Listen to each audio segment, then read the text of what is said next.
আমাদের প্রভু এক এক নবীর উম্মত, জীবনে বিধান এক, ওই শিবানী কুরআন।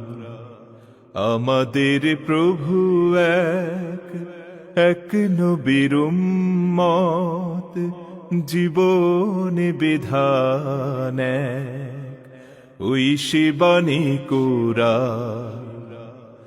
তবে কেন এক সম্মানিত ভাইয়েরা, আমি আপনাদের সম্মুখে কোরআন কারীমের গুরুত্বপূর্ণ একটি সূরা সূরা হুজরাতের একটি আয়াত তেলাওয়াত করেছি। সূরা হুজরাতের 7টি বিশেষ সামারি আপনাদের সামনে আমি তুলে ধরতে চাই। এই সূরার বিশেষ তাৎপর্য, এই সূরার যে বিশেষ বার্তা, আজ বাংলাদেশের যে সমাজ বাস্তবতা রয়েছে, সেই সমাজ বাস্তবতায় সূরাতুল হুজরাত প্রতিটি ঘরে ঘরে প্রত্যেক মুসলমানকে বারবার পাঠ করা, পুনর্পাঠ করা প্রয়োজন। আমার রব, আমার আল্লাহ যদি আমাকে শক্তি সামর্থ্য দিতেন, আমি আমার দেশের প্রত্যেক মুসলিম ভাইকে বোনকে হাত জোড় করে অনুরোধ করে, অনুনয় বিনয় করে সূরাতুল হুজরাতের শুরু থেকে শেষ পর্যন্ত যে 18টি আয়াত রয়েছে, এই 18 আয়াতে ঐতিহাসিক যে 7টি বিশেষ বার্তা রয়েছে, সে বার্তাগুলো গ্রহণ করবার উদ্দেশ্যে বারবার অর্থ সহকারে সূরাতুল হুজরাত বুঝে বুঝে পড়া, এর তাফসীর দেখার, এর সামারিকে বারবার জানার জন্য আমি অনুরোধ করতাম। আল্লাহ তাআলা আমাদের সবাইকে সূরাতুল হুজরাত এর আলো দ্বারায় সবাইকে আলোকিত হওয়ার তৌফিক দান করুন। আমি যে সূরার সামারি আপনাদেরকে বলতে যাচ্ছি, যে সূরাকে সামনে রেখে আজকের এই ঐতিহাসিক মাহফিলে কোরআনে কারীমের দেওয়া 7টি বার্তা দিতে চাইছি, সেই সূরার নাম হলো সূরাতুল হুজরাত। এই সূরা কোরআনে কারীমের 26তম পারায় অবস্থিত এবং এই সূরা কোরআনে কারীমের সূরার যে সিরিয়াল, সেই সূরার সিরিয়ালে 49তম সূরা। এই সূরার আয়াত সংখ্যা হলো 18। এই সূরার প্রথম থেকে পঞ্চম আয়াত পর্যন্ত, প্রথম এই 5টি আয়াতে আল্লাহ রাব্বুল আলামিন তার প্রিয় নবী মুহাম্মদ মুস্তাফা সাল্লাল্লাহু আলাইহি ওয়াসাল্লাম, সবাই দুরূদ পড়ি, সাল্লাল্লাহু আলাইহি ওয়াসাল্লাম, প্রিয় নবীজির নাম শুনলে দুরূদ পাঠ করতে হয়, তার জন্য দোয়া করতে হয়। কারণ আল্লাহর হাবিব সাল্লাল্লাহু আলাইহি ওয়াসাল্লাম তার সমগ্র জীবনকে যে কষ্টের মধ্যে পার করেছেন, তার সমগ্র জীবনকে উৎসর্গ করেছেন, তা আপনার আমার হেদায়েতের জন্য, গোটা বিশ্ব মানবতার মুক্তির প্রয়োজনে। যিনি তার জীবনকে, যৌবনকে শেষ করে দিয়েছেন, তার সমগ্র জীবনে কখনো ভোগ, উপভোগ, এটিকে কখনো তিনি প্রশ্রয় দেননি, প্রাধান্য দেননি। দিনাতিপাত করেছেন অত্যন্ত কষ্টের সাথে, শত সহস্র বাধার সম্মুখীন হয়েছেন, শুধুমাত্র কিয়ামত পর্যন্ত আগত সকল মুসলিম নরনারীর কাছে যেন কোরআনের বার্তা পৌঁছে যায়, সবাই যেন হেদায়েত প্রাপ্ত হয়ে যায়, সবাই যেন মুক্তি প্রাপ্ত হয়ে যায়, সবাই যেন জান্নাতি হয়ে যায়, সবাই যেন জাহান্নাম থেকে মুক্তি লাভ করে, এই উদ্দেশ্যে তার সমগ্র জীবনকে তিনি উৎসর্গ করেছেন।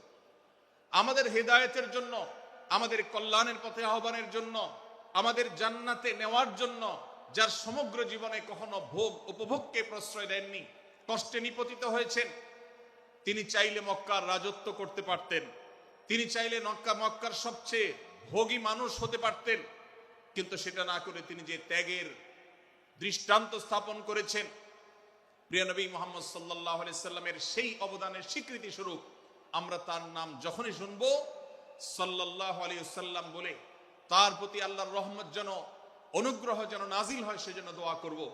আল্লাহ তাআলা তার হাবিবকে রহমত এমনিতেই দান করবেন, আপনি আর আমি তার জন্য রহমতের দোয়া করার মধ্য দিয়ে আমরা সৌভাগ্যবান মানুষের কাতারে শামিল হতে পারবো। তো আমি যেটি বলছিলাম, সূরাতুল হুজুরাতের 1 থেকে 5 নম্বর আয়াত পর্যন্ত এই 5টি আয়াতে আল্লাহ রাব্বুল আলামিন প্রিয় নবী সাল্লাল্লাহু আলাইহি সাল্লামের সাথে আদব এবং শিষ্টাচারের শিক্ষা দিয়েছেন মানব জাতিকে। এবং আল্লাহ রাব্বুল আলামিন ঈমানদারদেরকে পরম মায়ার সাথে ডেকে ইয়া আইয়ুহাল্লাযীনা আমানু, হে ঈমানদারগণ, এই ডাকে আল্লাহ তাআলা ডেকে বলেছেন লা তুকাদ্দিমু বাইনা ইয়াদাইল্লাহি ওয়া রাসূলিহি, তোমরা আল্লাহ এবং তার রাসূলের সামনে আগ বেড়ে কোনো কথা বলবে না, আগ বেড়ে কোনো কাজ করবে না। একজন ঈমানদার, একজন মুসলমান, তার এই শিষ্টাচারের শিক্ষা তার জীবনে ধারণ করতে হবে। যখনই আল্লাহ কোনো কথা বলেছেন, আল্লাহ রাসূল সাল্লাল্লাহু আলাইহি সাল্লাম কোনো কথা বলেছেন, এটি নিশ্চিত হতে পারবো আমরা, তখন একজন ঈমানদার আর কখনো সেটার উপর কোনো কথা বলবে না, আগ বেড়ে কোনো কিছু করবে না, কোন প্রকার সীমা লঙ্ঘন করবে না। ক্বালাল্লাহ ক্বালার রাসূল, আল্লাহ বলেছেন, আল্লাহ রাসূল বলেছেন, এটি শোনার পর সে তার আপদ মস্তককে সারেন্ডার করবে, সে নিজেকে আত্মসমর্পণ করবে। এরপর তার কোনো যুক্তিকে, কোনো বুদ্ধিকে, তার কোনো মতামতকে সে সেখানে আর দাঁড় করাবার চেষ্টা করবে না। এটা একজন শিষ্টাচার বিশিষ্ট ঈমানদারের বৈশিষ্ট্য। কোরআন এই শিক্ষা আমাদেরকে দিয়েছে। ভাইরা আমার, এই শিক্ষাকে ধারণ করে আমরা যারা মুসলমান দাবি করছি, আমাদের সম্মানীয় যারা আছেন, আল্লাহকে যেরকম আমরা সম্মান করি, আল্লাহ রাসূলকে যেরকম সম্মান করি, ঠিক একইভাবে আমাদেরকে যে সমস্ত মানুষগুলোকে সম্মান করার নির্দেশ করা হয়েছে, ওলামা একরাম রয়েছেন, আমাদের বাবা মা, বয়সে বড়, শিক্ষিত, এবং যারা আমাদের শিক্ষক বৃন্দ আছেন, এভাবে যারা আমাদের সম্মানের পাত্র আছেন, সে মানুষগুলোর সামনে আগ বেড়ে যেন কোনো কিছু না করি। সে আগ বাড়াটা কথার ক্ষেত্রে হতে পারে, চলার ক্ষেত্রে হতে পারে, আচরণের ক্ষেত্রে হতে পারে। এই শিষ্টাচারের শিক্ষা সূরা হুজুরাতের প্রথম আয়াতে আমাদেরকে দেয়া হয়েছে। প্রিয় ভাইরা আমার, আমাদের সমাজে আজ যে সমস্ত ভালো গুণের দুর্ভিক্ষ চলছে, ক্রাইসিস চলছে, অভাব চলছে, এর মধ্যে অন্যতম হলো আজ শিষ্টাচারের অভাব। আমাদের সমাজের চতুর্দিকে আপনি দেখতে পাবেন পরিলক্ষিত হচ্ছে। আমাদের শিশু থেকে নিয়ে কিশোর, যুবক থেকে নিয়ে মধ্যবয়স্ক, সকল শ্রেণী মানুষের মধ্যে আজ আদব এবং শিষ্টাচারের ভয়াবহ অভাব আমরা দেখতে পাচ্ছি। বিশেষ করে পশ্চিমা সংস্কৃতিকে আমাদের এই স্বদেশে, আমাদের এই মুসলমানদের সমাজে জোর করে পুশ করাবার, সেই সমস্ত এজেন্ডাকে বাস্তবায়ন করবার যে প্রচেষ্টা এদেশের এক শ্রেণীর মানুষকে করতে দেখা যায়, তারা এদেশের সমাজের খাঁজে বাজে থাকা ইসলামের কৃষ্টি, কালচার এবং সংস্কৃতিগুলোকে ধুয়ে মুছে পরিষ্কার করবার জন্য শত সহস্র উদ্যোগ নিয়েছে।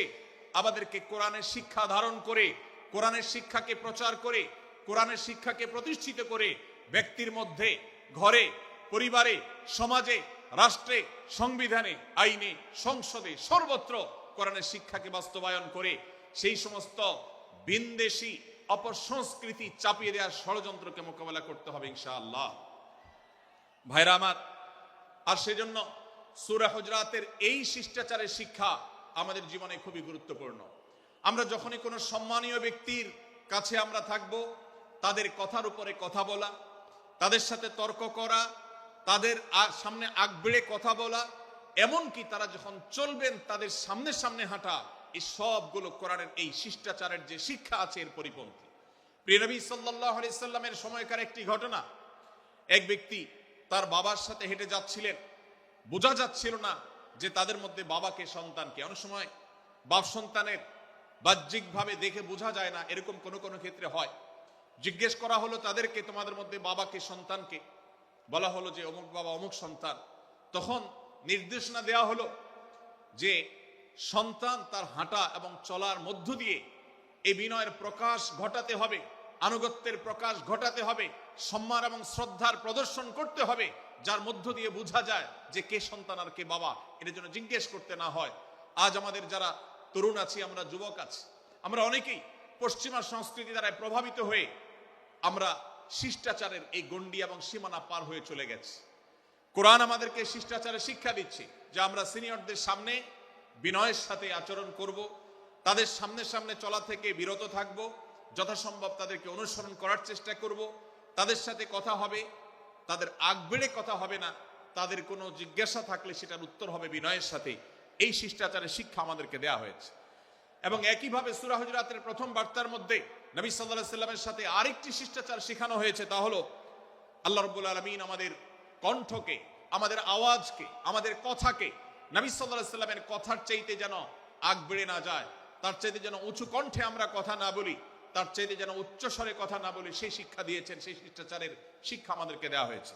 ভাইরা আমার, প্রিয় নবী সাল্লাল্লাহু আলাইহি সাল্লামের সাহাবীরা নবী সাল্লাল্লাহু আলাইহি সাল্লামের প্রতি আদব এবং শিষ্টাচার এত বেশি প্রদর্শন করতেন যে নবী করিম সাল্লাল্লাহু আলাইহি সাল্লামের প্রতি এই শিষ্টাচারের কথা যখন বলা হয়, সাহাবীরা অনেকে নবী করিম সাল্লাল্লাহু আলাইহি সাল্লামের সাথে কথা বলতে রীতিমতো ইতস্তত বোধ করছিলেন যে কিভাবে কথা বলবো, না জানে জোরে হয়ে যায় এবং তাতে না জানে আমি বেয়াদবের কাতারে শামিল হয়ে যাই, শিষ্টাচার বহির্ভূত কাজ করে ফেলি। এবং আল্লাহ তাআলা যে সতর্কীকরণ করেছেন সূরা হুজুরাতের এই 1 থেকে 5 নম্বর আয়াতের মধ্যে, তার আওতায় আমি না জানে পড়ে যাই। তখন সাহাবায়ে কেরাম বিনয় এবং বিনম্রতা অবলম্বন করেছেন এবং তারা একরকম বিপাকে পড়ে গেছেন। এতটা তারা সভ্য ছিলেন, এতটা তারা নম্র ছিলেন, এতটা তারা বিনম্র আচরণ করতেন নবীজির সাথে। ভাইরা আমার, এই বিষয়টিও আমরা শুধুমাত্র আমাদের প্রিয় নবীজির জন্য নয়, এটি আমাদের মা বাবা, আমাদের সম্মানের পাত্র যারা আছেন, আমাদের বয়সে যারা সিনিয়র আছেন, তাদের সামনে কথা বলার সময় আমরা মেনটেন করে চলবো। অর্থাৎ আমরা উচ্চ কণ্ঠে তাদের সামনে কথা বলবো না। এই মাহফিলে এখনো শত শত হাজারো মানুষ হয়তো এমন আছেন যারা মায়ের সামনে, বাবার সামনে, বড় ভাইয়ের সামনে, শিক্ষকের সামনে, সিনিয়রদের সামনে, মুরব্বীদের সামনে, ওলামাদের সামনে উচ্চ কণ্ঠে কথা বলেন। প্রিয় ভাইরা আমার, আমরা মুসলমানদের সন্তান, আমরা মুহাম্মদ সাল্লাল্লাহু আলাইহি সাল্লামের উম্মত, আমরা আবু বকর, ওমর, ওসমান, আলী রাদিয়াল্লাহু আজমাইনের অনুসারী, আমরা কোরআনের অনুসারী। কোরআনের অনুসারী কখনো বেয়াদব হতে পারে? কোরআনের অনুসারী কখনো বেয়াদব হতে পারে? কোরআন যে শিষ্টাচারের শিক্ষা দিয়েছে, এই শিক্ষা আজ আমাদের মধ্যে ধারণ করতে হবে, আমাদের সন্তানদের শেখাতে হবে, আমাদের ঘরে ঘরে এই শিক্ষা চর্চা করতে হবে, আমাদের সমাজে এটিকে প্রতিষ্ঠিত করতে হবে। পশ্চিমা সংস্কৃতির যে ছোবল, সে ছোবল আমাদের সন্তানদেরকে আজকাল অনেক ক্ষেত্রে বেয়াদবে পরিণত করছে, তাদের অনেক সময় শিষ্টাচার থেকে বের করে দিচ্ছে। তারা কখনো স্বাধীনতার নামে, কখনো মত প্রকাশের নামে, কখনো বিভিন্ন নামে তারা কিন্তু হারিয়ে যাচ্ছে। আজকের এই বাস্তবতাকে উপলব্ধি করে সূরা হুজুরাতের 1 থেকে 5 নম্বর আয়াত এর শিক্ষাকে আমাদের মধ্যে ধারণ করতে হবে। আল্লাহ তাআলা আমাদের সবাইকে সেই তৌফিক দান করুন। ভাইরা আমার, সূরা হুজুরাতের প্রথম বার্তা প্রিয় নবী সাল্লাল্লাহু আলাইহি সাল্লামের সাথে শিষ্টাচার, আল্লাহ এবং তার রাসূলের সামনে, আল্লাহ এবং তার রাসূলের সামনে আগ বেড়ে কোনো কথা না বলা, আগ বেড়ে কোনো আচরণ না করা, এটা তার প্রতি শিষ্টাচারের অংশ। এবং আল্লাহ রাসূলের সামনে উচ্চ কণ্ঠে জোরে কথা না বলা, এটাও তার প্রতি শিষ্টাচারের অংশ। আল্লাহ তাআলা আমাদেরকে এই শিষ্টাচার আমাদের জীবনের প্রত্যেকটা পদে পদে ধারণ করার তৌফিক দান করুন, বলুন আমিন। ভাইরা আমার, সূরা হুজুরাতের দ্বিতীয় যে শিক্ষা, সেই শিক্ষাটা বর্ণিত হয়েছে এই সূরার 6 থেকে 8 নম্বর আয়াত। 6 থেকে 8 নম্বর এই আয়াতের মধ্যে আল্লাহ রাব্বুল আলামিন আমাদেরকে দ্বিতীয় শিক্ষা দিয়েছেন, ঈমানদার কখনো কোনো কথা বলার আগে সেই কথা সত্য কিনা, বাস্তব কিনা সেটি যাচাই বাছাই না করে বলবে না। ঈমানদার কখনো গুজবে কান দিবে না। ঈমানদার কখনো শোনা কথার উপরে ভিত্তি করে কোনো সিদ্ধান্ত গ্রহণ করবে না। এই শিক্ষাটাও আজকের বাস্তবতার আলোকে আমাদের সমাজের জন্য অত্যন্ত গুরুত্বপূর্ণ এবং প্রয়োজনীয়। প্রিয় ভাইরা আমার, আমাদের চতুর্পাশে যদি আমরা তাকাই, আমরা দেখতে পাবো সোশ্যাল মিডিয়াতে, ফেসবুকে আজকাল কোনো তথ্য উপাত্ত পেলে সেটার পরখ করা ছাড়া, যাচাই বাছাই করা ছাড়া, সত্য অসত্য নিরূপণ করা ছাড়া আমরা অনেকে সেটার প্রচার প্রচারণায় নেমে যাই। আমরা অনেকে সেটার শেয়ার দেওয়া শুরু করে দিই। আমরা অনেকে এটার উপর ভিত্তি করে অনেককে নিন্দা মন্দ করা শুরু করে দেই। এমনকি আজ আমরা যেই জায়গায় দাঁড়িয়ে আছি, বাংলাদেশের যে সামাজিক বাস্তবতা, সেই বাস্তবতার আলোকে বলা যায় অনেক সময় অনেক ব্যক্তিকে সমাজে মিডিয়ার মাধ্যমে নানাভাবে হয়রানি করে তাকে খারাপ মানুষ হিসাবে, কালপ্রিট হিসাবে দেখানো হয়, অথচ তার দোষ, যে সমস্ত দোষের কথা তাকে বলা হয়, যে সমস্ত দোষে তাকে দোষী বানানো হয়, সে সমস্ত দোষ থেকে তিনি শত সহস্র গুণ পবিত্র এবং পরিচ্ছন্ন।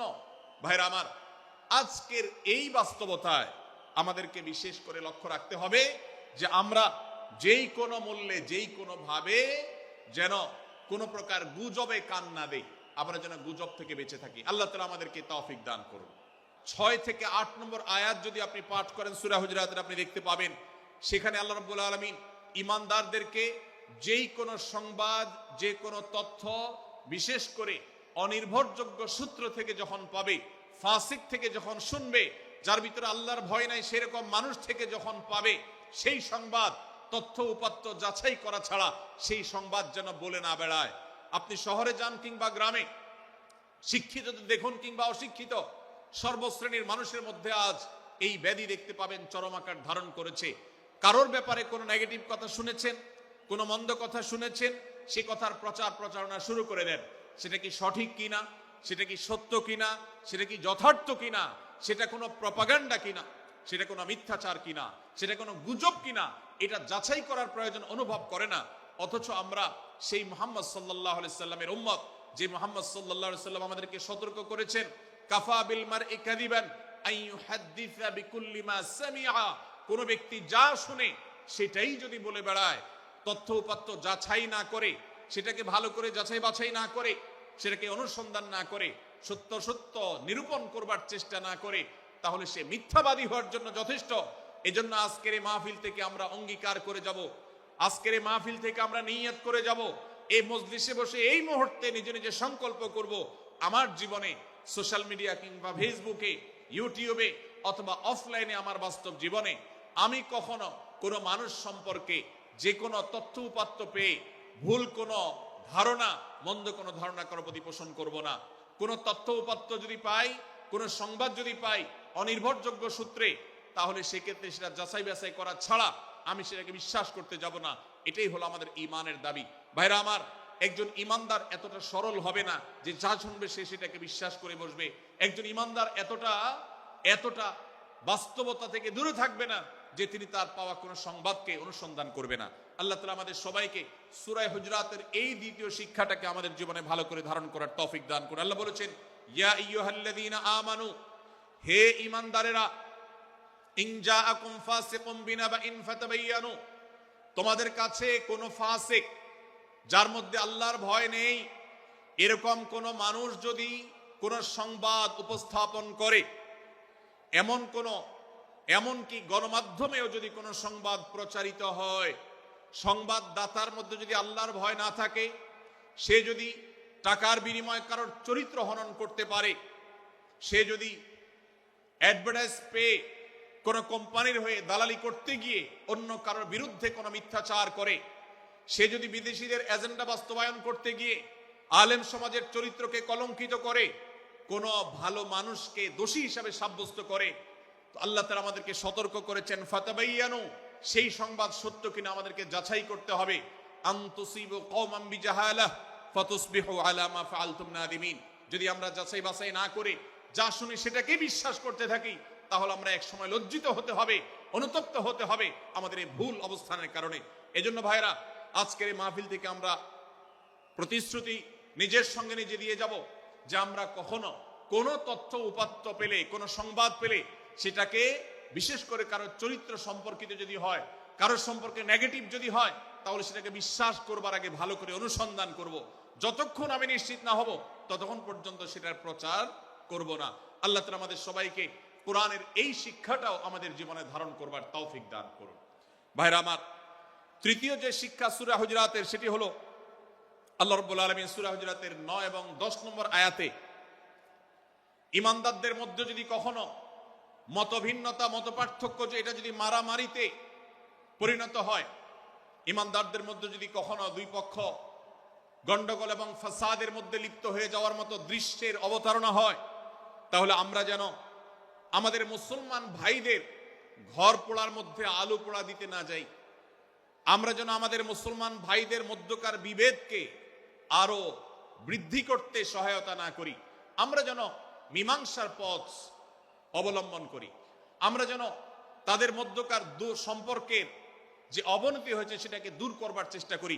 আল্লাহ রাব্বুল আলামিন এই নির্দেশ দিতে গিয়ে বলেছেন, ওয়া ইন তাইফাতানি মিনাল মুমিনিনা ইকতাতালু, যদি ইমানদারদের দুটি দল, দুটি গ্রুপ নিজেদের মধ্যে মারামারিতে লিপ্ত হয়ে যায়, ফাসলিহু বাইনাহুমা, তাহলে তোমরা সেই বিবাদমান দুটি দলকে মীমাংসা করবার চেষ্টা করবে। আজ আমাদের মধ্যে এরকম বহু বিষয়কে কেন্দ্র করে মুসলমানদের মধ্যে অনেক সময় মুখোমুখি অবস্থান আমরা দেখতে পাই, যা দুর্ভাগ্যজনক, যা হওয়ার কথা ছিল না। এমনকি জাগতিক বিষয়ে যেমন হয়, ধর্মের নামে, ইসলামের নামে আজ আমরা হাজার হাজার টুকরা হয়েছি। আজ গোটা বিশ্বে আমাদের মুসলমানদের যে অবস্থান দুর্বল হয়েছে, এর অন্যতম প্রধান কারণ হলো আমাদের অনৈক্য। আমরা যদি আজ আহলে কিবলা, আহলে সুন্নাহ ওয়াল জামাআতের অনুসারীরা নানান মত এবং পথের অনুসারী হওয়া সত্ত্বেও, নানান থট এবং পন্থার অনুসারী হওয়া সত্ত্বেও, আমরা যদি মৌলিক বিষয়গুলোর উপর সবাই ঐক্যবদ্ধ থাকতাম, আমরা যদি আল্লাহ তাআলার দেওয়া ইত্তিহাদ মাল ইখতিলাফ, বৈচিত্র্যময় ঐক্য, বিভিন্ন বিষয়ে মতভিন্ন থাকা সত্ত্বেও মৌলিক বিষয়ে ঐক্যমতে আমরা যদি থাকতে পারতাম, আমাদের মধ্যে যদি মুসলিম ভ্রাতৃত্ববোধ থাকতো, আমাদের মধ্যে যদি বলয় ভিত্তিক যে দেয়াল আর প্রাচীরগুলো আছে সেগুলো যদি না থাকতো, তাহলে আজ বাংলাদেশের বাস্তবতা হলো, বাংলাদেশে আল্লাহর কোরআন, আল্লাহ রাসূল সাল্লাল্লাহু আলাইহি ওয়াসাল্লামের হাদিসের আলোকে বাংলাদেশ আজ অটোমেটিক পরিচালিত হতো, ঠিক কিনা বলেন? আমরা যদি আজ ঐক্যবদ্ধ থাকতাম, তাহলে এদেশের হাতে গোনা যাবে এরকম স্বল্প সংখ্যক নাস্তিকেরা, ইসলাম এবং মুসলমানদের শত্রুরা, তারা আমাদেরকে নিয়ে তারা আজ যে খেলা খেলছে, আমাদেরকে যে তারা শাসন করছে, আমাদেরকে যে তারা তাদের অধীনস্থ করে রাখছে, আমাদের উপরে যে আজ ভিনদেশি কালচার চাপিয়ে দিচ্ছে, আমাদের উপরে তারা যে আজ কর্তৃত্ব করছে, আমাদেরকে আজ টুকরা টুকরা করছে, এই দুঃসাহস তারা কোনোদিন দেখাতে পারতো না যদি আমরা ঐক্যবদ্ধ থাকতাম। ভাইরা আমার, এই জন্য আমরা সব বিষয়ে সবাই একমত হব না। আজকের এই মাহফিলে যত মানুষ এসেছেন সবাই সব বিষয়ে একমত নন। এমনকি আজকের এই মাহফিল কর্তৃপক্ষ যে আয়োজন করছেন 3 দিন ব্যাপী, এই মাহফিলে আপনারা দেখেছেন এখানে কওমি এবং আলিয়া উভয় জায়গা থেকে বক্তা নির্বাচন করা হয়েছে, অসাধারণ সমন্বয় করা হয়েছে। এটি একটি ঐক্যের বার্তা। আমরা আশা করব মাঠ পর্যায়ে আমরা যারা কাজ করব, আমরা প্রত্যেকে আমাদের অন্য মতের, ভিন্ন মতের যে সমস্ত মুসলমান ভাইরা আছেন, তার সাথে আপনার কোনো থটগত মত পার্থক্য থাকতে পারে, চিন্তাগত কোনো ভিন্ন মত থাকতে পারে, কিন্তু দিন শেষে তিনি আপনার মুসলমান ভাই। তার আল্লাহ আর আপনার আল্লাহ এক, তার রাসূল এবং আপনার রাসূল এক, তার কিবলা এবং আপনার কিবলা এক, তার কোরআন আর আপনার কোরআন এক, তার নামাজ আর আপনার নামাজ এক, তার রোজা আর আপনার রোজা এক, তার যাকাত এবং আপনার যাকাত এক, তার সাথে আপনার মোটা এবং মৌলিক বিষয়ে কোনো মত পার্থক্য নাই। অতএব ছোটখাটো বিষয়কে কেন্দ্র করে আপনি যদি তাকে আপনার প্রতিপক্ষ মনে করেন, আপনি যদি তাকে আপনার শত্রু মনে করেন, এটা হবে আপনার ইসলামের জন্য, আপনার জন্য, এদেশের মুসলমানদের জন্য সবচেয়ে বড় ভুল। ভাইরা আমার, হারদুই হযরত আশরাফ আলী থানভী রহমতুল্লাহ আলাইহির সর্বশেষ খলিফা আবরুল হক সাহেব রহমতুল্লাহ আলাইহি বলতেন, दीन के हर काम करने वालों को रफीक समझो, फरीक न समझो।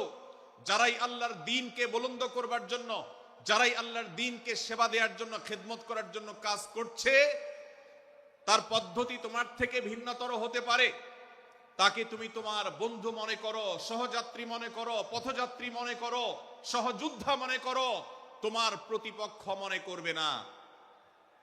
প্রিয় ভাইরা আমার, আজ বাংলাদেশে ইসলাম যতটা পিছিয়ে আছে তার প্রধান কারণ হলো আমাদের অনৈক্য।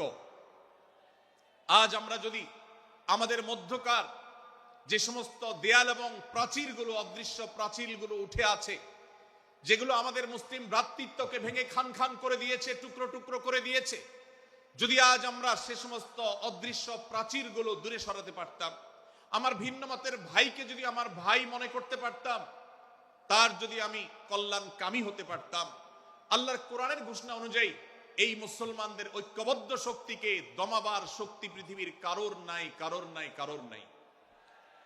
আজ আমার ভাইয়েরা ফিলিস্তিনে মার খাচ্ছে, যদি আজ গোটা বিশ্বের মুসলমানরা আমরা ফিলিস্তিনে মুসলমানদের উদ্ধারের ব্যাপারে ঐক্যবদ্ধ থাকতাম, ফিলিস্তিনে মুসলমানের দিকে চোখ তুলে তাকাবার শক্তি বিশ্বের কোনো কাফেরদের থাকতো না। আজ যদি আমরা আমাদের মুসলমান নির্যাতিত ভাইদের ব্যাপারে সারা বিশ্বের মুসলমানরা ঐক্যবদ্ধ অবস্থান গ্রহণ করতে পারতাম, মুসলমানের দিকে চোখ তুলে তাকাবার শক্তি বিশ্বের কোনো কারোর থাকতো না। ভাইরা আমার, গোটা বিশ্বে ঐক্য প্রতিষ্ঠা করা আপনার আমার মতো সাধারণ মানুষের দ্বারা হয়তো সম্ভবপর হবে না, কিন্তু আমরা যারা মাঠ পর্যায়ে কাজ করছি, আমি আপনাদেরকে করজোড় করে অনুরোধ করতে চাই। আমি জানি আপনার এলাকাতে, আপনার মহল্লাতে আপনার সাথে অন্য মুসলমান ভাইদের অনেক ক্ষেত্রে মতভিন্নতা আছে। সেটা রাজনৈতিক দৃষ্টিভঙ্গির ক্ষেত্রে হতে পারে, সেটা ধর্মীয় থট এবং মানহাজ মাযহাব মাসলাকগতভাবে হতে পারে, সেটা অন্য কোনো ইস্যু ভিত্তিক মত পার্থক্য হতে পারে।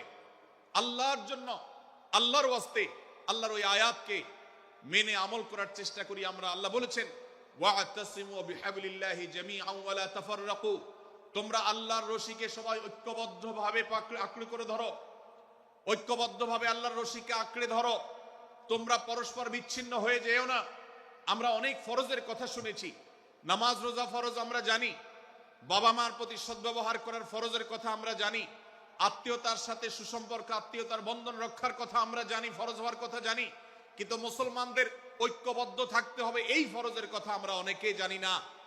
ভাইরা আমার, মুসলমানদেরকে আল্লাহ রাব্বুল আলামিন ঐক্যবদ্ধ থাকার নির্দেশ দিয়েছেন। এই ঐক্যটা এর মানে এই নয় যে সবাই এক মতের হয়ে যাবে সব বিষয়ে। বিভিন্ন বিষয়ে আমাদের মধ্যে মত পার্থক্য থাকবে, তারপরে আমরা একে অন্যের সহযোদ্ধা হব, সহযাত্রী হব, আমরা একে অন্যের কল্যাণকামী হব, একে অন্যের ভালো চাইবো। আমার ভিন্ন মতের মুসলমানের কোনো ক্ষতিতে আমি খুশি হব না, তার ক্ষতিতে আমি কষ্ট পাবো, তার সাফল্যকে আমি এনজয় করব, আনন্দিত হব। এটা যদি করতে না পারি তো আমি কখনো খালেস এবং সাচ্চা মুসলমান হতে পারলাম না। আল্লাহ তাআলা আমাদের অন্তরগুলোকে উদার করে দিন, ব্রড করে দিন, প্রশস্ত করে দিন, বড় করে দিন, উম্মার ঐক্যের প্রয়াসী হওয়ার তৌফিক দান করুন বলুন আমিন। ভাইরা আমার, আমরা মহল্লায় মহল্লায়, এলাকায় এলাকায়, মসজিদে মসজিদে, আমাদের নিজস্ব বলয়ে, নিজস্ব অঙ্গনে আমরা চেষ্টা করব ভিন্ন ভিন্ন মতের মুসলিম ভাইকেও আমার ভাই হিসাবে আঁকড়ে ধরার, আপন করার। ডক্টর খন্দকার আব্দুল্লাহ জাহাঙ্গীর রাহিমাহুল্লাহ এই অঞ্চলের সন্তান। তিনি বলতেন, বেদাতে লিপ্ত কোন মুসলমান, তার ব্যাপারেও আমি মনে করি আমার ভাই ভুলের মধ্যে আছেন, তার ব্যাপারে আমার মায়া মমতা কাজ করে, আমি তার কল্যাণকামী, তাকে আমার ভাই মনে করি। ঠিক একইভাবে আমার কোন মুসলমান ভাইয়ের সাথে যদি আমার ভিন্ন মতের কারণে আমার মনে হয় যে তিনি ভুল পথে আছেন, তারপর তাকে আমি শত্রু ভাববো না, তার অকল্যাণ আমি চাইবো না। আজ বাংলাদেশের বাস্তবতা যদি আমরা তাকাই, দেখতে পারবো ইসলাম এবং মুসলমানদের যত শত্রু আছে, আমরা দেখেছি গত কয়েক যুগ ধরে তাদের নিজেদের মধ্যে হাজারো বিভক্তি, হাজারো মত পার্থক্য থাকা সত্ত্বেও মুসলমানদের শত্রুতা করার ব্যাপারে তারা সবাই ঐক্যবদ্ধ। অথচ আমরা মুসলমানরা, আমাদের আল্লাহ, আমাদের রাসূল, আমাদের কোরআন, আমাদের কিবলা, আমাদের সবকিছু এক হওয়া সত্ত্বেও ছোটখাটো বিষয়কে নিয়ে আমরা আমাদের মধ্যকার বিভেদের প্রাচীরগুলোকে দাঁড় করিয়ে রেখেছি, যার কারণে আমরা গোটা বিশ্বে যেমন মার খাচ্ছি, আমাদের এই প্রিয় মাতৃভূমিতেও আমরা সংখ্যায় সবচেয়ে বেশি হয়েও আমরা কালচারালি মাইনরিটি হয়ে আছি, সংস্কৃতিতে আমরা সংখ্যালঘু হয়ে আছি। সব ক্ষেত্রে আমাদেরকে ইগনোর করা হয়। 4 লক্ষ মসজিদের এদেশে 4 লক্ষ ইমাম আছেন, 4 লক্ষ মুয়াজ্জিন আছেন। এই মসজিদগুলো এদেশে, এর নেটওয়ার্ক যতটা শক্তিশালী, এদেশের সকল রাজনৈতিক দলগুলোর নেটওয়ার্ককে যদি একত্র করা হয়, মসজিদগুলোর মতো এতটা শক্তিশালী নেটওয়ার্ক এদেশের সমাজে নাই। কিন্তু ওলামা ইকরামকে ইগনোর করা হয়, মুসলমানদের ইগনোর করা হয়। এদেশের আইনে কোরআন এবং সুন্নাহ, এদেশের মুসলমানদের ধ্যান ধারণাকে কখনো বিবেচনায় আনা হয় না। এই যে মুসলমানদের আজ দুরবস্থা, এর অন্যতম প্রধান কারণ হলো আমাদের হাজার হাজার ভাগে বিভক্তি। এই বিভক্তির দেয়ালগুলোকে তুলতে হবে কি হবে না? যদি হয় তাহলে আপনি নিজে থেকে শুরু করে দিন। আপনি যেই মতই লালন করেন না কেন, আপনার ভিন্ন মতের মুসলমানকে আপনি ভাই মনে করবেন, তার সাথে বুক মিলাতে আপনার কষ্ট হবে না, তার সাথে বসতে আপনার অসুবিধা হবে না। ভিন্ন মতের আলেম, এক মতের আলেম আরেক মতের আলেমের সাথে বসতে অসুবিধা হবে না। এক মতের অনুসারী আরেক মতের অনুসারীকে ভাই বলতে অসুবিধা হবে না। আমরা সোশ্যাল মিডিয়াতে নিজেদের মধ্যে কামড়াকামড়ি করব না, নিজেদের মধ্যে আমরা ঝগড়া বিবাদ করব না। এবং যদি কেউ বিবাদে লিপ্ত হয়, সূরা হুজরাতের 9 এবং 10 নম্বর আয়াতের শিক্ষা বলছে, মুসলমানদের মধ্যে দুটি দল যদি মারামারিতে লিপ্ত হয়, তুমি সেখানে গিয়ে খোঁচাখুচি করে মারামারি বাড়ানোর তো প্রশ্নই ওঠে না। বরং আল্লাহ বলছেন যে ফাসলিহু বাইনাহুমা, তাদের উভয়ের মধ্যে মীমাংসা করবার জন্য তুমি উদ্যোক্তা হও, তুমি উদ্যোগী হও। ভাইরা আমার, আমরা অনেকেই হয়তো জেনে থাকবো মিথ্যা এটা আল্লাহর জমিনের সবচেয়ে বড় জঘন্য অপরাধগুলোর মধ্যে থেকে একটি। একজন মুসলমান কোন অবস্থাতে মিথ্যা বলতে পারে না, কিন্তু কোন মুসলমান যদি অন্য মুসলমানের সাথে কখনো বিবাদ বিতণ্ডায় লিপ্ত হয়ে যায়, দুজন মুসলমান বা দুটি বলয়, দুটি পক্ষ, দুটি গোষ্ঠী মুসলমানদের তাদের মধ্যে যদি কোনো বিষয় যদি ভুল বুঝাবুঝি তৈরি হয়, ভিন্ন মত সৃষ্টি হয়, একে অন্যের সাথে শত্রু ভাবাপন্ন হয়ে যায়, তাহলে তাদের দুইজনের মধ্যে বা দুই পক্ষের মধ্যে মীমাংসা করবার জন্য কেউ যদি মিথ্যা কথাও বলে, অর্থাৎ আপনি এক পক্ষের কাছে গিয়ে বললেন, ভাই আপনি যাকে এত খারাপ মনে করছেন, যার ব্যাপারে আপনি এতটা রাগান্বিত হয়ে আছেন, আমি তো জানি তিনি আপনার ব্যাপারে অনেক সফট চিন্তা রাখেন, আপনার ব্যাপারে অনেক ইতিবাচক ভাবনা রাখেন, আপনার ব্যাপারে অনেক সুধারণা পোষণ করেন। আপনি যদি একজন মুসলমানের কাছে গিয়ে, এক পক্ষের কাছে গিয়ে যদি এই কথাটা বলেন, বাস্তবে তিনি যদি এটা নাও বলেন, তারপরেও আপনি যদি এই মিথ্যা কথা বলেন, এই মিথ্যা এটা শুধু জায়েজ নয়, বরং এই মিথ্যাটা এর মাধ্যমে আপনি যে তাদের পরস্পরের সম্পর্ককে ভালো করার চেষ্টা করেছেন, এর মাধ্যমে আপনি আল্লাহর কাছে নেকি এবং সওয়াব পাবেন ইনশাআল্লাহ। ভাইরা আমার, তাহলে দুজন মুসলমান, দুটি পক্ষ, দুটি দল, দুটি বলয়, দুটি গোষ্ঠী যদি কখনো ভিন্ন মত তাদের মধ্যে তৈরি হয়, সেটা যদি মারামারিতে গিয়ে পৌঁছায়, সেটা যদি বিবাদ বিতণ্ডা পর্যন্ত গিয়ে পৌঁছায়, আমাদের কাজ হবে মধ্যে থেকে সেটাকে মীমাংসার মাধ্যমে দূরত্বকে কমানোর। আমরা কখনো দূরত্ব বাড়াবো না, পারলে দূরত্ব কমাবো। ডক্টর খন্দকার আব্দুল্লাহ জাহাঙ্গীর রহমতুল্লাহ একটা কথা বলতেন, মুসলমানদের বাড়িতে যে আগুন লেগেছে, বিভেদের আগুন, মতবিরোধের আগুন, মত পার্থক্য, এটা মতবিরোধে যে পৌঁছে গেছে, এ আগুন আমার নাই, এত পাওয়ার নাই যে বহুদা বিভক্ত মুসলমানদেরকে আমি ঐক্যবদ্ধ করে ফেলবো, এত শক্তি আমার হাতে নেই। কিন্তু একটা শক্তি আমার কাছে আছে ভাই, সেটা হলো যে বিবাদমান মুসলমানদের মধ্যে বিবাদ যেন আর না বাড়ে, বিবাদের যে আগুন লেগেছে সে আগুনে যেন আর ঘি ঢালা না হয়, কেরোসিন ঢালা না হয়, সেজন্য আমি ভূমিকা রাখতে পারি। আমি আপনাদেরকে বিনয়ের সাথে অনুরোধ করতে চাই, যত বিষয় নিয়ে আমাদের মুসলমানদের পরস্পরের মত পার্থক্য আছে, হতে পারে সেটা মাসআলা নিয়ে, হতে পারে সেটা রাজনৈতিক অবস্থানকে কেন্দ্র করে, হতে পারে অন্য কোনো বিষয়কে কেন্দ্র করে, আল্লাহর ওয়াস্তে আপনি বিভেদ মিটাতে পারেন আর না পারেন, বিভেদ যেন না বাড়ে সেজন্য আপনি অবস্থান গ্রহণ করবেন, বিভেদ বাড়ার ক্ষেত্রে কোনো ভূমিকা পালন করবেন না, এবং সব সময় উম্মার ঐক্য প্রয়াস চাইবেন, প্রয়াস চালাবেন, উম্মার ঐক্য চেষ্টা করবেন। আল্লাহর কাছে আপনি যে দোয়াগুলো করেন, এর মধ্যে একটা দোয়া যেন এটাও থাকে, হে আল্লাহ, আমরা বহুদা বিভক্ত হয়ে গেছি, আমরা টুকরা টুকরা হয়ে গেছি, যার কারণে তোমার ভাষ্য অনুযায়ী ফাতাফশালু ওয়া তাযহাবা রিহুকুম, আজ আমাদের শক্তি শেষ হয়ে গেছে, আমরা দুর্বল হয়ে গেছি। আজ বাংলাদেশের বাস্তবতা যদি আমরা বলি, যে দেশের 90-95 ভাগ মানুষ মুসলমান, সে দেশে আজ হাতে গোনা কিছু নাস্তিক, কিছু ইসলাম বিদ্বেষী, মুসলমান বিদ্বেষীরা, তারা আমাদেরকে আজ উঠা বসা করায়, তারা আমাদের আইন নির্ধারণ করে, তারা আমাদের শাসক নির্ধারণ করে, তারা আমাদের সব বিষয়গুলোকে নির্ধারণ করে দেয়। আমাদের সন্তানরা পাঠ্যপুস্তকে কি পড়বে সেটাও ইসলাম বিদ্বেষীরাই ঠিক করে দেয়। ভাইরা আমার, এই অবস্থার যদি পরিবর্তন চাই, তাহলে আমাদের মধ্যকার দূরত্বগুলো কমাতে হবে। এজন্য আপনার দোয়ার মধ্যে আল্লাহর কাছে নিবেদন করুন, আল্লাহ আপনি আমাদের মধ্যকার বিভেদগুলো কমিয়ে দিন, আল্লাহ আমাদের ওলামাদেরকে ঐক্যবদ্ধ করে দিন, আল্লাহ আমাদেরকে ইত্তেহাদ মাল ইখতিলাফ, বৈচিত্র্যময় ঐক্য, মতভিন্ন থাকা সত্ত্বেও মৌলিক বিষয় ঐক্যবদ্ধ হওয়ার তৌফিক দান করুন।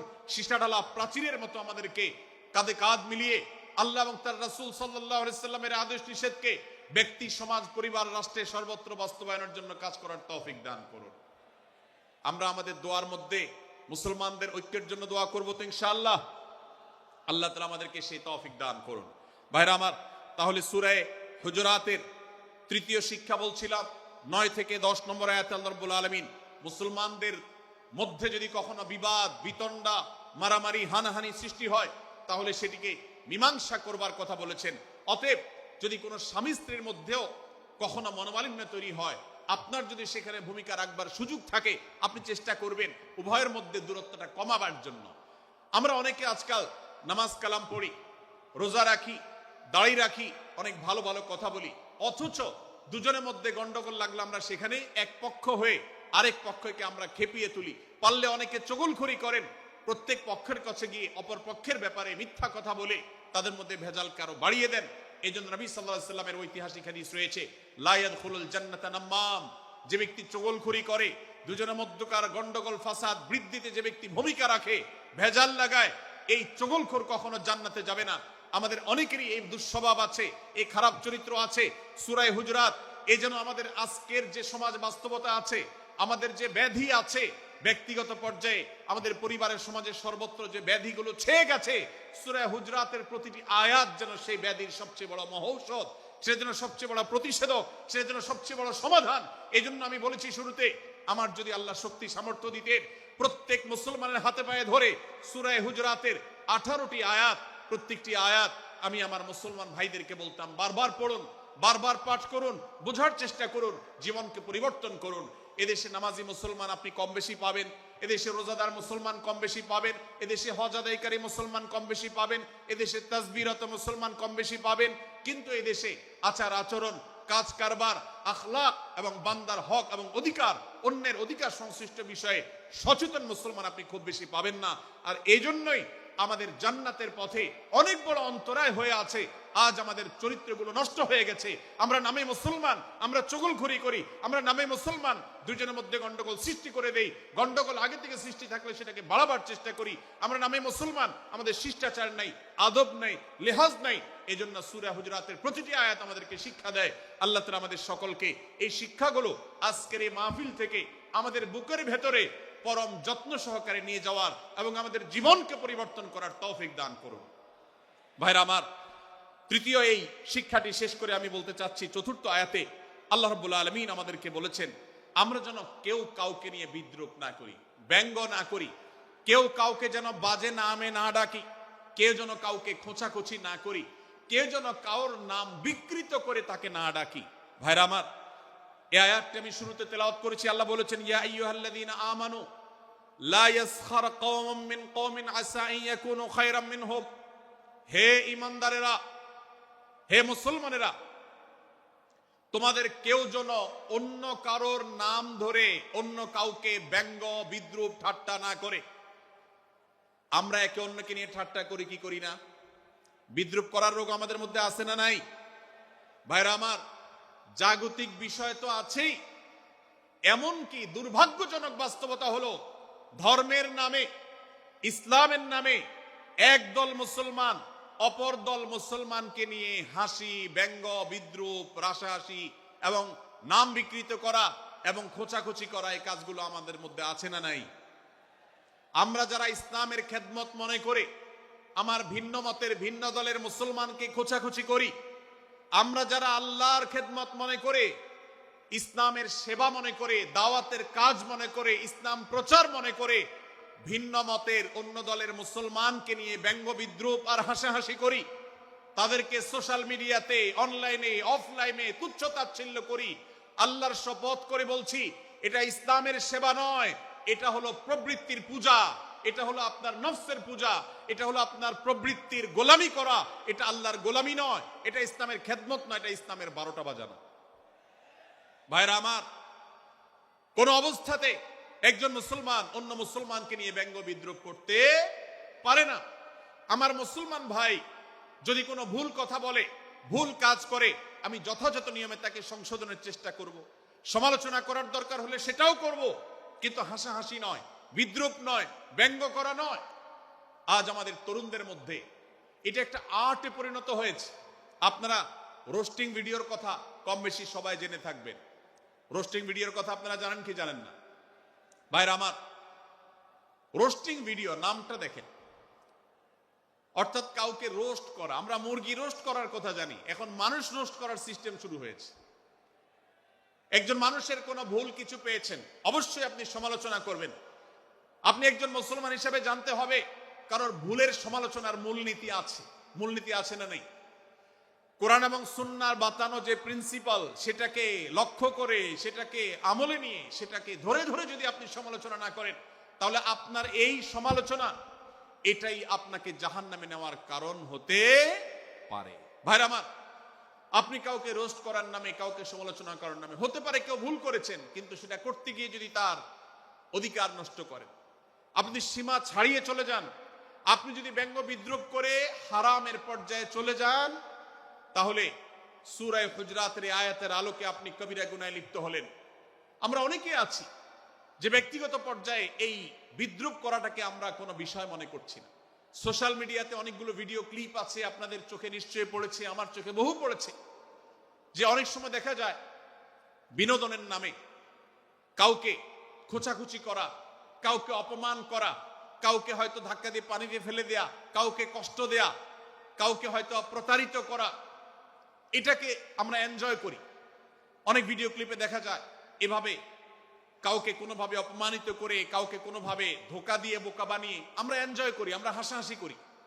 আমাদের রুচি নষ্ট হতে হতে আজ এই পর্যায়ে এসেছে যে এটা আমাদের এনজয়ের বিষয় হয়েছে, এটা আমাদের আনন্দের বিষয় হয়েছে। ভাইরা আমার, সূরা হুজরাতের এই আয়াত অর্থাৎ 11 নম্বর আয়াত, এই আয়াত বলছে আমাদের জন্য কোন মুসলমানকে, কোন মানুষকে ব্যঙ্গ বিদ্রুপ করা হারাম। কোন মুসলমানকে ব্যঙ্গ বিদ্রুপ করা কি হারাম। অতএব আপনি রসিকতা করে যদি কারোর সাথে ব্যঙ্গ বিদ্রুপ করেন এবং সেটা যদি তার মনে কষ্ট হওয়ার কারণ হয়, তিনি যদি সমাজের মানুষের কাছে হেয় প্রতিপন্ন হন, তাহলে ইসলামী শরীয়তের দৃষ্টিকোণ থেকে সারা বিশ্বের সমস্ত উলামাদের ঐক্যমতে সেটা হারাম। আমরা চুরি করা হারাম জানি, আমরা ডাকাতি করা হারাম জানি, আমরা মাদক সেবন করা হারাম জানি, আমরা নামাজ ত্যাগ করা হারাম জানি। এই সমস্ত হারাম থেকে আমরা অনেকেই বেঁচে থাকি, কিন্তু আমি আমার মুসলমান ভাইয়ের চরিত্র হনন করছি, শুধুমাত্র সাধারণ জীবন যাত্রার ক্ষেত্রে করছি তা নয়, এমনকি ধর্মের নামে, ইসলাম প্রচারের নামে, দাওয়াতের নামে আমরা আমাদের প্রতিপক্ষ মুসলমান ভাইকে নিয়ে অনেক সময় ব্যঙ্গ বিদ্রুপ করি, হাসাহাসি করি, তাকে ছোট করি, তাচ্ছিল্য করি, হেয় করি, তার সম্মানহানি করি। আমরা জানি না আমাদের প্রিয় নবী সাল্লাল্লাহু আলাইহি ওয়াসাল্লাম এর একটা হাদিস আমাদের সামনে রয়েছে, সহিহ মুসলিমে বর্ণিত হয়েছে। নবী করিম সাল্লাল্লাহু আলাইহি ওয়াসাল্লামের এই হাদিস আজ সবচেয়ে অসহায় হাদিস। অসহায় হাদিস এই জন্য বললাম যে আজকের এই হাদিসের উপরে কেউ আমল করে না, এই হাদিসটাকে কেউ পাত্তা দেয় না, এই হাদিসকে কেউ গুরুত্ব দেয় না, অথচ এই হাদিস প্রত্যেক মুসলমানের বুকে বুকে ঝুলিয়ে রাখা দরকার। এই হাদিস আমাদের ঘরে ঘরে ঝুলানো দরকার, এই হাদিস আমাদের অফিসগুলোতে শোভা পাওয়া দরকার, এই হাদিস আমাদের জীবনে বাস্তবায়ন হওয়া দরকার। নবী করিম সাল্লাল্লাহু আলাইহি ওয়াসাল্লাম সেই হাদিস বর্ণনা করেছেন। আবু হুরায়রা রাদিয়াল্লাহু তাআলা আনহু তিনি বলেছেন, লা তাহাসাদু, লা তাহাসাদু, হে মুসলমানরা, তোমরা কেউ কাউকে কখনো হিংসা করবে না, কেউ কাউকে হিংসা করবে না। আমাদের মধ্যে হিংসা আছে না নাই? হিংসা আছে না নাই? আমরা একে অন্যকে হিংসা করি। একদল মুসলমান অন্য দল মুসলমানকে হিংসা করে, কেউ কারো ভালো দেখতে পারে না। ভাইরা আমার, আল্লাহ নবী বলেছেন, লা তাহাসাদু, তোমরা একে অন্যকে হিংসা করো না। ওয়ালা তানাজাসু, কেনা বেচা করতে গিয়ে কেউ কাউকে ধোঁকা দিও না, প্রতারণা করো না।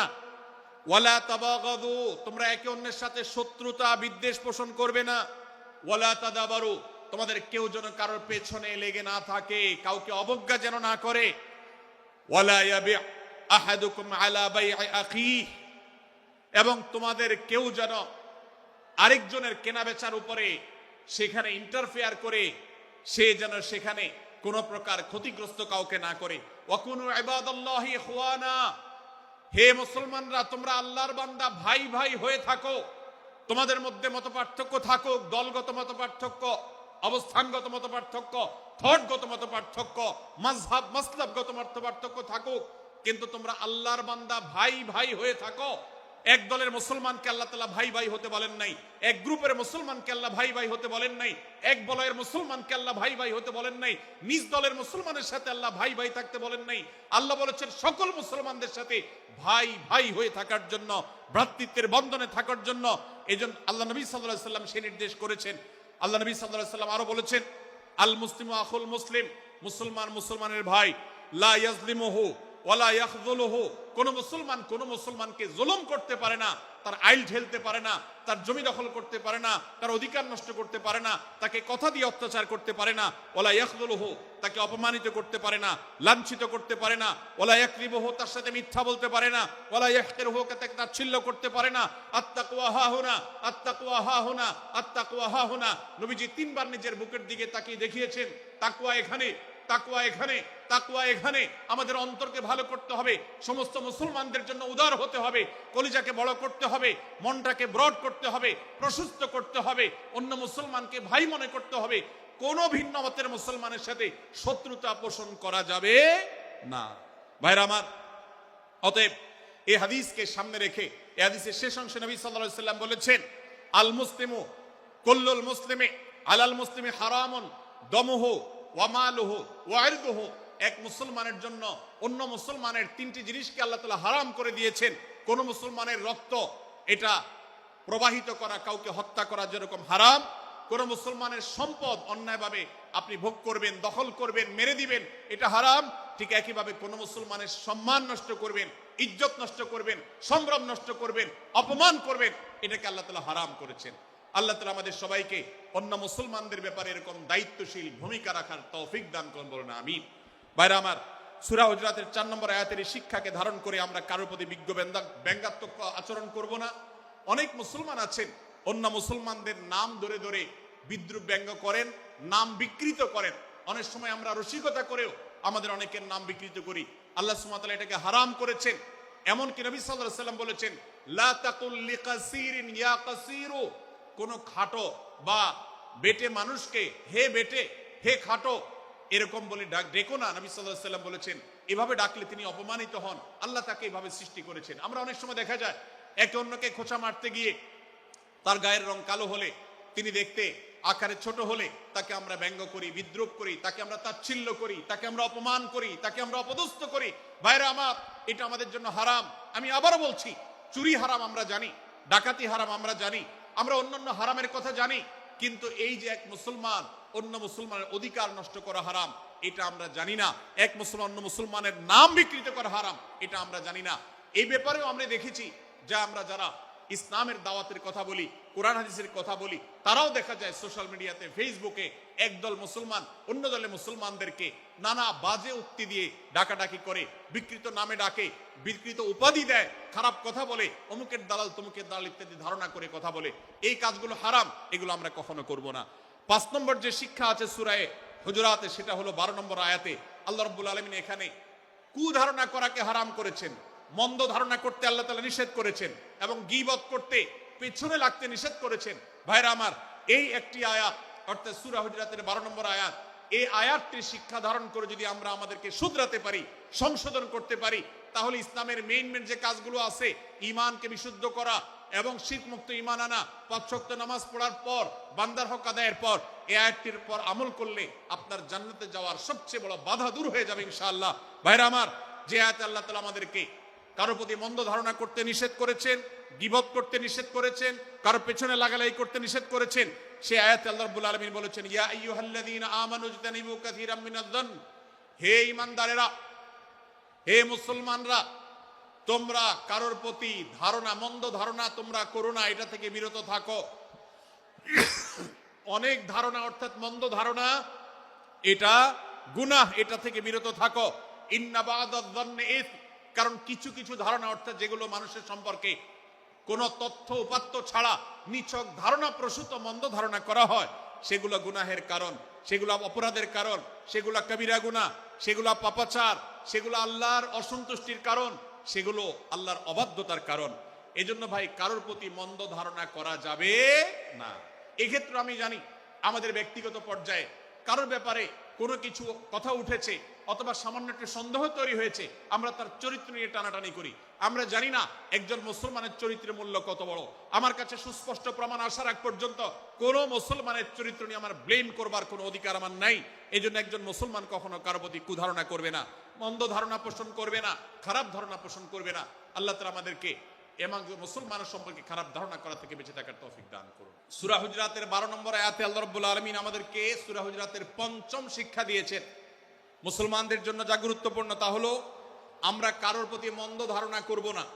এক্ষেত্রে ডক্টর আব্দুল্লাহ জাহাঙ্গীর রাহিমাহুল্লাহর একটা উক্তি আমার মনে পড়ে। তিনি বলেছেন যে আজ আমাদের যারা ধর্ম চর্চা করি, আমরা যারা নিজেদেরকে প্র্যাকটিসিং মুসলমান মনে করি, আমাদের সবচেয়ে, হুজুরদের সবচেয়ে পছন্দের গুনাহ হলো মন্দ ধারণা করা, অন্যের ব্যাপারে খারাপ ধারণা করা।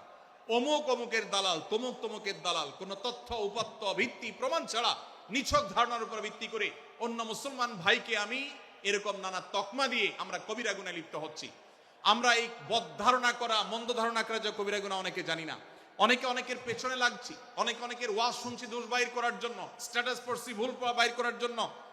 এই যে মানুষের পেছনে লাগা, এটা আল্লাহ তাআলা নিষেধ করেছেন, ওয়ালা তাজাসসু, তোমরা কেউ কারোর ছিদ্র অন্বেষণ করার, দোষ আবিষ্কার করার চেষ্টা করবে না, এবং ওয়ালা ইয়াগতাব বা'দুকুম বা'দা, কেউ কারোর গীবত শিকায়াত করবে না।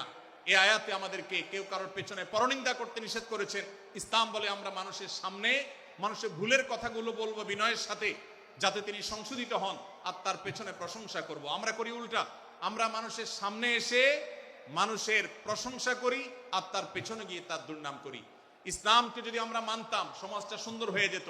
আমরা যদি সামনে কারোর দোষ বলতাম তাহলে তিনি সংশোধিত হতেন, আর পেছনে যদি গুণ বলতাম তাহলে তিনি ভালো সেখান থেকে শিক্ষা গ্রহণ করতেন।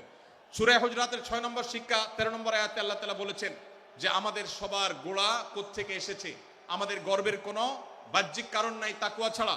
আল্লাহ বলেছেন, ইয়া আইয়ুহান নাস ইন্না খালাকনাকুম মিন যাকারিন ওয়া উনসা, হে মানুষ সকল, তোমাদেরকে আমি মানুষ, নারী এবং পুরুষ, আদম এবং হাওয়া থেকে সৃষ্টি করেছি। ওয়াজআলনাকুম শুউবান ওয়া ক্বাবাইলা লিতাআরাফু, বিভিন্ন গোত্রে তোমাদেরকে আমি বিভক্ত করেছি পরিচয়ের জানার জন্য, সুবিধা শুধুমাত্র। আর আল্লাহ বলেছেন শেষে, ইন্নাল্লাহা আলিমুন খাবীর, তোমরা কি করো আল্লাহ জানে। অতএব আমাদের কারোর উপর কারো কোনো শ্রেষ্ঠত্ব নেই তাকওয়া ছাড়া। আল্লাহ বলেছেন, ইন্না আকরামাকুম ইনদাল্লাহি আত্তাকুম, আমাদের মধ্যে সবচেয়ে মর্যাদাবান হবে তিনি যার মধ্যে তাকওয়া সবচেয়ে বেশি হবে। আমাদের কোনো বংশগত গৌরব, কোনো অঞ্চলগত গৌরব, অন্য কোনো গৌরব আমাদের থাকবে না, শুধু তাকওয়ার গৌরব আমাদের থাকতে পারে। সেটাও গর্ব, নিষিদ্ধ গর্ব বা অহংকারের মতো নয়, বরং সেটা আমাদের বিনয়ের জায়গা। সর্বশেষ 7 নম্বর যে শিক্ষা সূরা হুজরাতের রয়েছে, সেটা 14 থেকে 18 নম্বর আয়াতে আল্লাহ তাআলা ঈমান এবং ইসলামের চিহ্ন উল্লেখ করেছেন। যে 6টা শিক্ষা উল্লেখ করা হয়েছে, এর আলোকে মুসলমানকে, মুনাফিককে সেটা নিরূপণ হবে। এই জন্য আল্লাহ তাআলা শেষে এটি উল্লেখ করেছেন। এই 7টি শিক্ষাকে ধারণ করে আমরা আমাদেরকে ভালো মুসলমান হিসেবে গড়ে তোলার চেষ্টা করব, আমাদের জীবনকে সাজাবার চেষ্টা করব। আল্লাহ তাআলা আমাদের সবাইকে তৌফিক দান করুন। আমি আবারও এক নজরে বলে শেষ করছি, সূরা হুজরাত কোরআনে কারীমের 26তম পারার একটি সূরা, 49 নম্বর সূরা, কোরআনের 18টি আয়াতের আছে। প্রথম থেকে 5 নম্বর আয়াত পর্যন্ত আল্লাহ রাসূলের সাথে আদব লেহাজ বজায় রাখা, শিষ্টাচার মেনটেন করা, এবং সম্মানীয় ব্যক্তিদের সাথেও এখান থেকে আমরা শিক্ষা নিয়ে আদব লেহাজ বজায় রাখা, তাদের সামনে আগ বেড়ে কথা না বলা, আগ বেড়ে কাজ না করা, উচ্চকণ্ঠে কথা না বলায় শিক্ষা আল্লাহ দিয়েছেন। দ্বিতীয়ত, আমাদেরকে কোনো সংবাদ, বিশেষ করে অনির্ভরযোগ্য তথ্যের সংবাদ শুনে আমাদেরকে কারোর ব্যাপারে ধারণা করার আগে আল্লাহ তাআলা আমাদেরকে যাচাই করার শিক্ষা দিয়েছেন। আমরা যেন গুজবে, আমরা যেন ধারণা প্রসূত কোনো তথ্যে আমরা যেন কান না দেই, সেই শিক্ষা আল্লাহ আমাদেরকে দিয়েছেন। এটি 6 থেকে 8 নম্বর আয়াতে, 9 থেকে 10 নম্বর আয়াতে আল্লাহ তাআলা মুসলমানদের 2 গ্রুপের মধ্যে গন্ডগোল দেখা দিলে মীমাংসা করতে বলেছেন, এবং 4 নম্বর শিক্ষা 11 নম্বর আয়াতে বিদ্রুপ করতে নিষেধ করেছেন আল্লাহ তাআলা, কারণ নাম ধরে ব্যঙ্গ করাকে হারাম করা হয়েছে। এবং 5 নম্বর শিক্ষা 12 নম্বর আয়াতে আল্লাহ তাআলা দিয়েছেন, কারোর প্রতি মন্দ ধারণা করা যাবে না, কারোর পেছনে লাগা যাবে না, এবং কারোর মন্দ নামে কাউকে ডাকা যাবে না, কারোর সমালোচনা তার পেছনে করা যাবে না, এগুলোকে হারাম করা হয়েছে। 6 নম্বর শিক্ষা 13 নম্বর আয়াতে আল্লাহ বলেছেন, আমাদের সবার মধ্যে কারোর কোনো শ্রেষ্ঠত্ব নাই তাকওয়া ছাড়া। যার তাকওয়া যত বেশি, আল্লাহ ভীতি যত বেশি, তিনি আল্লাহর কাছে তত শ্রেষ্ঠ এবং সেরা। 7 নম্বর সর্বশেষ শিক্ষা হলো 14 থেকে 18 নম্বর আয়াতে আল্লাহ রাব্বুল আলামিন ঈমানদারদের আলামত, মুনাফিকদের আলামত উল্লেখ করেছেন। সেখান থেকে শিক্ষা নিয়ে আমরা আমাদের ঈমানকে পরখ করার চেষ্টা করব, আমাদের আমলকে পরখ করার চেষ্টা করব। আল্লাহ তাআলা আমাদেরকে সূরা হুজরাতের আলোকে আমাদের জীবনকে গঠন করার তৌফিক দান করুন, বলুন আমিন। আল্লাহ তাআলা আমাদের সবাইকে আজকের এই তাফসীর কোরআন মাহফিল থেকে সূরা হুজরাতের এই 7টি শিক্ষাকে ধারণ করে ভালো মুসলমান, যে মুসলমান সম্পর্কে নবীজি বলেছেন আল মুসলিম আখুল মুসলিম, মুসলমান মুসলমানের ভাই। যে হাদিসে নবীজি বলেছেন যে আল মুসলিমু মান সালিম আল মুসলিমুনা মিন লিসানি ওয়া ইয়াদি, মুসলমান সে যার হাত আর মুখ দ্বারা অন্য কোন মুসলমান কষ্ট পায় না, নিরাপদে থাকে। আমরা আমাদের সমাজকে শান্তিপূর্ণ, সুশৃঙ্খল রাখতে হলে আমাদেরকে মুসলমান হতে হবে, ভালো মানুষ হতে হবে। আমাদের হাত মুখ দ্বারা কেউ কষ্ট পাবে না, কারোর হক নষ্ট করব না, কারোর অধিকার নষ্ট করব না, কারোর কষ্টের কারণ হবে না, কাউকে আঘাত করব না, কাউকে গালি দিব না, কারোর কোনো প্রকার অধিকার খর্ব করব না, জুলুম করব না। আল্লাহ তাআলা আমাদের সবাইকে কোরআন এবং হাদিস যে মুসলিমের চিত্র অঙ্কন করেছে, কোরআন এবং হাদিসে মুসলিমের যে রূপরেখা বর্ণনা করেছে, কোরআন এবং হাদিসে যে আদর্শ মুসলমানের চিত্র উপস্থাপন করেছে। আল্লাহ আমাকে, আপনাকে, আমাদের সবাইকে সেই মুসলমান হওয়ার তৌফিক দান করবো না আমি। ভাইরা আমার, আমরা মুসলমানরা যদি কোরআন হাদিসের আলোকের সে আদর্শ মুসলমান হতে পারি, বিশ্বের মানচিত্র পরিবর্তন হতে সময় লাগবে না, বাংলাদেশের পরিস্থিতি পরিবর্তন হতে সময় লাগবে না। তবে সবকিছুর আগে আমাদেরকে বদলাতে হবে, আমাদেরকে মুসলমান হতে হবে, কোরআন এবং হাদিসের বাস্তব অনুসারী হতে হবে। প্রকৃত কোরআন হাদিসের অনুসারী হতে পারলেই ইনশাআল্লাহ ইসলামের জয় হবে, কোরআন হাদিসের বিজয় হবে, মুসলমানদের বিজয় হবে, মুসলমানদের দুর্দিনের পরিবর্তন আসবে। আমরা বিশ্ববাসীকে দেখাতে পারবো আমরা সবচেয়ে আদর্শবাদী, আমরা বিশ্বের মানবতার সবচেয়ে বড় আমরা অনুসারী এবং মানবতাকে সবচেয়ে বেশি প্রতিষ্ঠাকারী। আল্লাহ তাআলা আমাদের সবাইকে, বিশ্ব মানবতাকে, আমাদের ইসলামের সৌন্দর্যকে আমাদের ব্যক্তি জীবনে চর্চা করার মধ্য দিয়ে, পরিবার এবং সমাজে চর্চা করার মধ্য দিয়ে ইসলামের সৌন্দর্যকে আল্লাহ তাআলা তুলে ধরার তৌফিক দান করুন। আসুন্নাহ ফাউন্ডেশন, উম্মার স্বার্থে সুন্নাহর সাথে।